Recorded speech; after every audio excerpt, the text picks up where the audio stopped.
ਅਲਹਮਦੁਲਿਲਾ ਜੀ, ਇਸ ਟਾਈਮ ਅਸੀਂ ਕੂਨੀਆ ਨਗਰੀ ਮੌਲਾਨਾ ਰੂਮ ਦੀ ਨਗਰੀ ਦੇ ਵਿੱਚ ਪਹੁੰਚ ਆਏ ਹਾਂ। ਮੌਲਾਨਾ ਰੂਮ ਦਾ ਪੂਰਾ ਨਾਂ ਜਲਾਲੁਦੀਨ ਤੇ ਰੂਮੀ ਇਹਨਾਂ ਨੂੰ ਆਖਿਆ ਜਾਂਦਾ। ਇਹ ਉਹ ਗਲੀਆਂ, ਇਹ ਉਹ ਬਾਜ਼ਾਰ, ਇਹ ਉਹ ਜਗ੍ਹਾ ਹੈ ਕਿ ਜਿੱਥੇ ਮੌਲਾਨਾ ਰੂਮ ਦਾ ਆਸਤਾਨਾ ਹੈ, ਮਰਕਜ਼ ਮੁਬਾਰਕ ਹੈ, ਜਿੱਥੇ ਉਹ ਆਰਾਮ ਫਰਮਾ ਰਹੇ ਨੇ। ਲੇਕਿਨ ਇਸ ਟਾਈਮ ਅਸੀਂ ਉਸ ਜਗ੍ਹਾ ਜਾ ਰਹੇ ਹਾਂ ਕਿ ਜਿੱਥੇ ਮੌਲਾਨਾ ਰੂਮ ਦੀ ਹਯਾਤੀ ਦੇ ਅੰਦਰ ਕਲੰਦਰ ਰਕਸ ਕਰਦੇ ਸਨ, ਜਿੱਥੇ ਦਰਵੇਸ਼ਾਂ ਦੀ ਧਮਾਲ ਪੈਂਦੀ ਹੈ। ਤੁਸੀਂ ਤਸਵੀਰ ਦੇ ਵਿੱਚ ਵੇਖ ਵੀ ਸਕਦੇ ਹੋ। ਇਹ ਗਲੀਆਂ, ਇਹ ਬਾਜ਼ਾਰ, ਇਹ ਖਿੱਤਾ, ਇਹ ਏਰੀਆ, ਇਹ ਉਹ ਸਰਜ਼ਮੀਨ ਹੈ ਕਿ ਜਿੱਥੇ ਮਤਲਬ ਮੌਲਾਨਾ ਰੂਮ ਨੇ ਆਪਣੀ ਹਯਾਤੀ ਦੇ ਜ਼ਿੰਦਗੀ ਮੁਬਾਰਕ ਦੇ ਦਿਨ ਗੁਜ਼ਾਰੇ। ਔਰ ਉਹਨਾਂ ਦੀ ਹਯਾਤੀ ਦੇ ਅੰਦਰ ਹੀ ਕਲੰਦਰਾਂ ਦਾ ਰਕਸ, ਯਾਨੀ ਕਿ ਉਹ ਜ਼ਿਕਰ ਇਲਾਹੀ ਦੇ ਵਿੱਚ ਏਡੇ ਮਸਰੂਰ ਹੋ ਜਾਂਦੇ ਸਨ, ਮਗਨ ਹੋ ਜਾਂਦੇ ਸਨ, ਏਡੇ ਕਰ ਉਹ ਮਤਲਬ ਕਿ ਆਪਣੇ ਆਪ ਦੇ ਵਿੱਚ ਹੀ ਗੁੰਮ ਹੋ ਜਾਂਦੇ ਸਨ ਕਿ ਉਹਨਾਂ ਨੂੰ ਕੋਈ ਪਤਾ ਨਹੀਂ ਸੀ ਲੱਗਦਾ, ਦਰਵੇਸ਼ਾਂ ਨੂੰ, ਉਹ ਕਲੰਦਰਾਂ ਨੂੰ, ਕਿ ਉਹ ਕਿੱਥੇ ਨੇ, ਕਿਸ ਖਿੱਤੇ 'ਤੇ ਨੇ, ਕਿਸ ਜਗ੍ਹਾ 'ਤੇ ਨੇ। ਜ਼ਿਕਰ ਇਲਾਹੀ ਦੇ ਵਿੱਚ ਆਪਣੇ ਆਪ ਨੂੰ ਉਹ ਇਸ ਤਰ੍ਹਾਂ ਗਰਕ ਕਰ ਲੈਂਦੇ ਹੁੰਦੇ ਸਨ।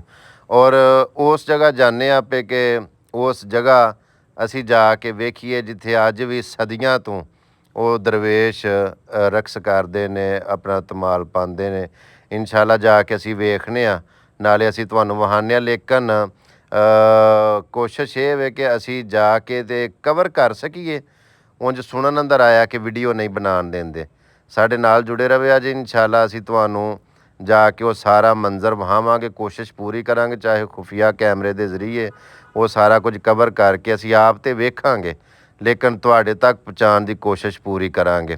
ਇਸ ਗੱਲ ਦਾ ਸਾਨੂੰ ਪਹਿਲਾਂ ਹੀ ਪਤਾ ਲੱਗਾ ਹੈ, ਇਨਫਾਰਮੇਸ਼ਨ ਮਿਲੀ ਹੈ ਕਿ ਜਦੋਂ ਅੰਦਰ ਜਾਈਏ ਤਾਂ ਮੁਫਤ ਨਹੀਂ ਜਾਣ ਦਿੰਦੇ, ਉਹ ਟਿਕਟ ਦਿੰਦੇ ਨੇ। ਟਿਕਟ ਲੈ ਕੇ ਤੇ ਅੰਦਰ ਜਾਣਾ ਪੈਂਦਾ ਵੇਖਣ ਵਾਸਤੇ, ਫ੍ਰੀ ਦੇ ਵਿੱਚ ਅਸੀਂ ਨਹੀਂ ਜਾ ਸਕਦੇ। ਆਪਣੇ ਵੇਖਣ ਵਾਲਿਆਂ ਦੇ ਨਾਲ ਮੈਂ ਇਹ ਵੀ ਗੱਲ ਸ਼ੇਅਰ ਕਰਨਾ ਮੁਨਾਸਬ ਸਮਝਾਂਗਾ ਕਿ ਅੱਜ ਤੱਕ ਮੇਰੀ ਜ਼ਿੰਦਗੀ ਦੇ ਵਿੱਚ ਮੈਨੂੰ ਪਤਾ ਹੈ, ਅੱਲਾ ਗਵਾਹ ਹੈ, ਕਦੀ ਵੀ ਮੈਂ ਕੋਈ ਥੀਏਟਰ ਵੇਖਣ ਜਾਂ ਮਤਲਬ ਕੋਈ ਸਿਨੇਮਾ ਵੇਖਣ ਟਿਕਟ ਲੈ ਕੇ ਕੋਈ ਐਸੀ ਫਿਲਮ ਵੇਖਣ ਵਾਸਤੇ ਮੈਂ ਕਿਸੇ ਜਗ੍ਹਾ ਨਹੀਂ ਗਿਆ।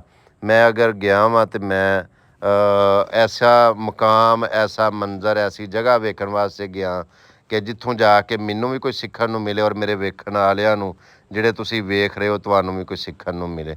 ਆਓ ਮੇਰੇ ਨਾਲ ਤੇ ਮੈਂ ਵੀ ਮੰਜ਼ਰ ਵੇਖਣਾ, ਤੁਹਾਨੂੰ ਵੀ ਮਹਾਨਾ। ਉਸ ਜਗ੍ਹਾ ਪਹੁੰਚ ਆਏ ਆ ਕਿ ਜਿੱਥੇ ਦਰਵੇਸ਼ਾਂ ਦਾ ਰਕਸ ਹੁੰਦਾ, ਯਾਨੀ ਕਿ ਇਹਨੂੰ ਕਲੰਦਰੀ ਧਮਾਲ ਵੀ ਆਖਿਆ ਜਾਂਦਾ। ਉਸ ਸਾਈਡ ਤੇ ਮੰਜ਼ਰ ਵਹਾਓ। ਇਹ ਜਿਹੜੀ ਬਿਲਡਿੰਗ ਹੈ, ਇਹ ਜਿਹੜੀ ਇਮਾਰਤ ਤੁਹਾਨੂੰ ਨਜ਼ਰ ਆਉਂਦੀ ਹੈ ਪਈ, ਆ ਜਾਓ ਮੇਰੇ ਨਾਲ। ਇਸ ਬਿਲਡਿੰਗ ਦੇ ਵਿੱਚ ਕਲੰਦਰਾਂ ਦੀ ਧਮਾਲ, ਜਿਹਦੇ ਵਾਸਤੇ ਅਸਾਂ 900 ਲੀਰਾ ਭਰਿਆ। ਜਾਣਾ ਵੇਖਣ ਮੈਂ ਸੀ, ਲੇਕਿਨ ਜਿਹੜਾ ਸਾਡਾ ਕੈਮਰਾਮੈਨ ਹੈ ਉਹਨੇ ਆਖਿਆ ਮੈਂ ਨਹੀਂ ਜਾਣਾ। ਮੈਂ ਜੇ ਤੂੰ ਨਹੀਂ ਜਾਣਾ ਤੇ ਵੀਡੀਓ ਬਣਾਣੀ ਕਿੰਨੇ? ਉਹਨੇ ਆਖਿਆ ਜੀ ਮੈਂ ਜਾਣਾ ਨਹੀਂ। 900 ਲੀਰਾ ਫਿਰ ਉਹਦਾ ਵੀ ਭਰਨਾ ਪਿਆ, ਇਸ ਵਾਸਤੇ ਕਿ ਤਾਂ ਕਿ ਤੁਹਾਨੂੰ ਵਹਾਇਆ ਜਾਏ, ਤੁਹਾਨੂੰ ਵਹਾਉਣ ਵਾਸਤੇ। ਆਪ ਤੇ ਵੇਖਣਾ ਹੀ ਵੇਖਣਾ ਸੀ ਅਲਹਮਦੁਲਿਲਾ, ਲੇਕਿਨ ਤੁਹਾਨੂੰ ਨਜ਼ਾਰਾ ਵਹਾਉਣ ਵਾਸਤੇ ਅਸੀਂ ਇਸ ਟਾਈਮ ਉਸ ਮੁਕਾਮ, ਉਸ ਜਗ੍ਹਾ ਪਹੁੰਚ ਆਏ ਹਾਂ ਕਿ ਜਿੱਥੇ ਕਲੰਦਰੀ ਧਮਾਲ, ਦਰਵੇਸ਼ਾਂ ਦਾ ਰਕਸ। ਉਹ ਜ਼ੂਮ ਕਰਕੇ ਵਹਾਓ ਨਾ, ਜਿਹੜੀ ਕੰਧ ਦੇ ਉੱਤੇ ਤਸਵੀਰ ਬਣੀ ਹੈ, ਯਾਨੀ ਕਿ ਇਹ ਉਹ ਜਗ੍ਹਾ ਹੈ ਜਿੱਥੇ ਇਹਨਾਂ ਕਲੰਦਰਾਂ ਦਾ ਰਕਸ ਹੋਏਗਾ। ਅਸੀਂ ਅੰਦਰ ਇਨਸ਼ਾਅੱਲਾ ਵੇਖਾਂਗੇ ਔਰ ਕੋਸ਼ਿਸ਼ ਕਰਾਂਗੇ ਕੈਮਰੇ ਦੀ ਅੱਖ ਦੇ ਵਿੱਚ ਮਹਿਫੂਜ਼ ਕਰਕੇ ਵੀਡੀਓ ਤੁਹਾਡੇ ਤੱਕ ਪਹੁੰਚਾਈ ਜਾਏ। 8 ਵਜੇ ਸ਼ਾਮੀ ਐਂਟਰੀ ਹੋਣੀ, 1.5 ਘੰਟਾ ਧਮਾਲ ਹੋਣੀ। ਸੁਣਨ ਅੰਦਰ ਇੰਜ ਗੱਲ ਆਈ ਹੈ, ਪਹਿਲਾਂ ਤਲਾਵਤ ਹੋਏਗੀ, ਫਿਰ ਤੁਰਕੀ ਜ਼ਬਾਨ ਦੇ ਵਿੱਚ ਨਾਤ ਹੋਏਗੀ, ਫਿਰ ਨਾਤ ਤੋਂ ਬਾਅਦ ਇਹਨਾਂ ਦਾ ਜਿਹੜਾ ਉਹ ਕਲਾਮ, ਉਹ ਬੋਲ, ਉਹ ਫਿਰ ਬਾਤ, ਉਹ ਚੀਜ਼ ਕਿ ਜਿਹਦੇ ਨਾਲ ਮਤਲਬ ਇਹਨਾਂ ਦੀ ਧਮਾਲ ਸ਼ੁਰੂ ਹੁੰਦੀ। ਇਨਸ਼ਾਅੱਲਾ ਅਸੀਂ ਆਪ ਵੀ ਵੇਖਦੇ ਹਾਂ, ਤੁਹਾਨੂੰ ਵੀ ਵਹਾਉਂਦੇ ਹਾਂ। ਦੁਆ ਕਰਿਓ ਕੈਮਰੇ ਦੀ ਇਜਾਜ਼ਤ ਮਿਲ ਜੇ। ਇਨਸ਼ਾਅੱਲਾ ਤੁਹਾਨੂੰ ਵੇਖ ਕੇ ਅੱਛਾ ਲੱਗੇਗਾ। ਆ ਜਾਓ ਸਾਡੇ ਨਾਲ।